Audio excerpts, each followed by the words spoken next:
Hello বন্ধুরা, welcome back to my channel. And আজকে কিন্তু তোমাদের জন্য একটা সেরা রেসিপি নিয়ে এসেছি। এটা হচ্ছে একটা ডেজার্ট রেসিপি, আর এই রেসিপিটার নাম হচ্ছে মাখানার পায়েস। হ্যাঁ, তোমরা ঠিক শুনেছ, মাখানার পায়েসও হতে পারে, হ্যাঁ হতেও পারে, প্লাস খেতে কিন্তু সত্যি খুবই সুস্বাদু হয়। মাখানাকে আমরা কিন্তু ইংলিশে লোটাস সিডও বলে থাকি। আর এই মাখানার পায়েস কিন্তু আমাদের বাড়িতে যখন মা বানিয়েছিল, সত্যি রাবড়ির থেকে কোনো কিছু কম লাগছে না। দেখে নিশ্চয়ই তোমরা বুঝতেই পারছো যে কতটা টেস্টি হবে খেতে। তো দেখা যাক এই রেসিপিটা কি করে বানানো হয়। ফার্স্ট অফ অল আমরা কড়াইয়ের মধ্যে একটুখানি ঘি নিয়ে নেব।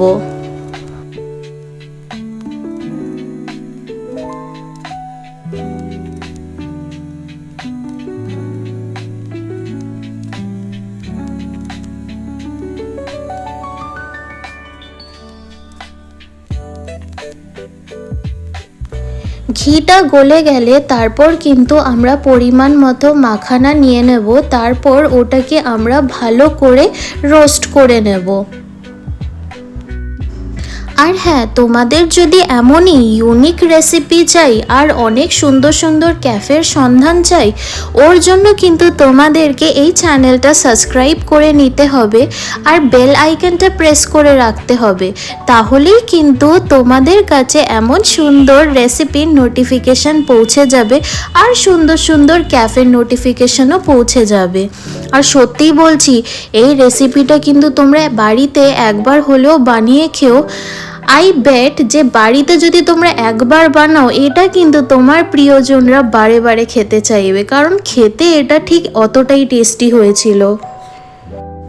নর্মাল পায়েস তো আমরা অনেকেই খেয়ে দেখেছি, কিন্তু এইটা ট্রাই করো, মানে পুরো একটা রাবড়ির মতো ফিলিং দেয়। সত্যি বলছি, আমার এটা ফেভারেট হয়ে গেছে। আর দেখো, আমাদের মাখানা কিন্তু রোস্ট হয়ে গেছে। মাখানাটা একটুখানি তোমরা প্রেস করে দেখবে, আর যদি এমনভাবে ভেঙে যায় তাহলে ভেবে নেবে যে তোমাদের মাখানা রেডি। যেই মাখানাটা আমরা রোস্ট করলাম, আমরা কিন্তু ওটাকে দুভাগে ভাগ করব। একটা আমরা মিক্সচার গ্রাইন্ডারে দিয়ে একদম ভালো করে আমরা পিষে নেব, ঠিক এমন যেমন ভিডিওতে দেখাচ্ছে। আরেকটা একটুখানি দরদরাপান থাকবে, অমনিভাবে আমরা গ্রাইন্ড করব। দেখতেই পাচ্ছ একটুখানি আস্ত আস্ত আছে, অমনি মানে আমরা দু টাইপের গ্রাইন্ড করলাম, যেমন ভিডিওতে দেখাচ্ছে ঠিক অমনিভাবে। তারপর আমরা প্যানের মধ্যে কিন্তু দুধ নিয়ে নিলাম। দুধটাকে একটুখানি আমরা ভালো করে ঘন করব। দেখো, পায়েস খেতে তো আমাদের সকলেরই ভালো লাগে, আর সিরিয়াসলি বলছি, এইটা তোমরা যদি গরম তো খেতেই পারো, প্লাস তোমরা যদি একটুখানি ঠান্ডাভাবে সার্ভ করো না, পুরো রাবড়ির টেক্সচার এসে যায়। তোমরা এটা লুচি পরোটা দিয়ে কিন্তু ইজিলি এনজয় করতে পারো। দুধটা কিন্তু ঘন হয়ে গেছে। তারপর যে একদম ফাইনলি গ্রাইন্ড করে রেখেছিলাম আমরা মাখানাটাকে, ওটা কিন্তু এই দুধের মধ্যে দিয়ে দেব।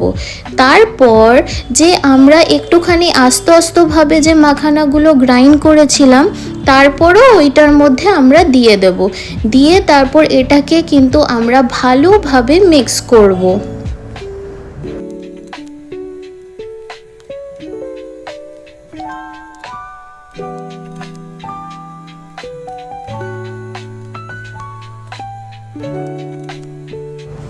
মিক্স করার পর একটুখানি দেখব যে একটু ঘন হয়েছে।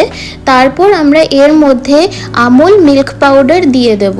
মিল্ক পাউডার দিয়ে আবার এটাকে আমরা ভালো করে মিক্স করব, যেন এর মধ্যে কোনো টাইপ অফ লাম্পস না থাকে।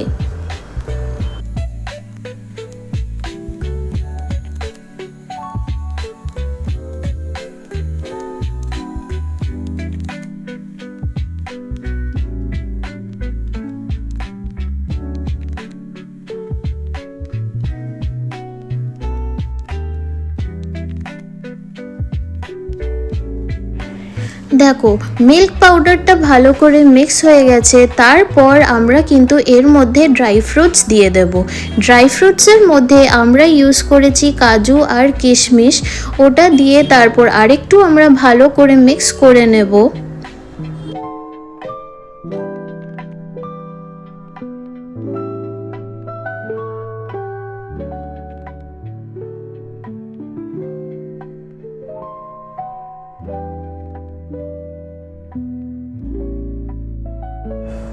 তারপর আমরা এর মধ্যে চিনি দিয়ে নেব। এবার চিনিটা যে যেমন তোমরা মিষ্টি খাও সেই হিসেবে দেবে, কারণ অলরেডি এটার মধ্যে মিল্ক পাউডারও পড়েছে, তো সেই বুঝে তোমরা দেবে। আমরা বেশি মিষ্টি খাই না, তো আমরা একটুখানি কম চিনি দিয়েছি, কারণ আমরা এইটার মধ্যে একটুখানি রাবড়ির ফ্লেভার চেয়েছি বলে একটু কম মিষ্টি দিয়েছি। আর দেখো এর মধ্যে একটুখানি হালকা 1 চিমটি মতো লবণ দিয়ে নিলাম। তারপর যেটা একদম এই জিনিসটাকে আরও ভালো করে উঠাবে সেটা হচ্ছে ঘি। ঘি দিয়ে একটুখানি আমরা এটাকে মিক্স করে নিলাম অ্যান্ড আমাদের কিন্তু এই মাখানার পায়েস ready. And if you like this recipe then please do like and subscribe my channel and press the bell icon for more such amazing recipes. এমন রেসিপিস তো আসতেই থাকবে, সো তোমাদেরকে কিন্তু সাবস্ক্রাইব করে রাখতে হবে, কারণ এমন সুন্দর আর সহজ রেসিপি পাওয়ার জন্য তো নোটিফিকেশনও আসা চাই। ওর জন্য সাবস্ক্রাইব আর বেল আইকনটা কিন্তু তোমাদের প্রেস করে রাখতে হবে। And thank you for watching this video. আবার দেখা হবে তোমাদের সাথে এমন সুন্দর ভিডিওস নিয়ে। টিল দেন তোমরা সকলেই ভালো থেকো অ্যান্ড বাই বাই।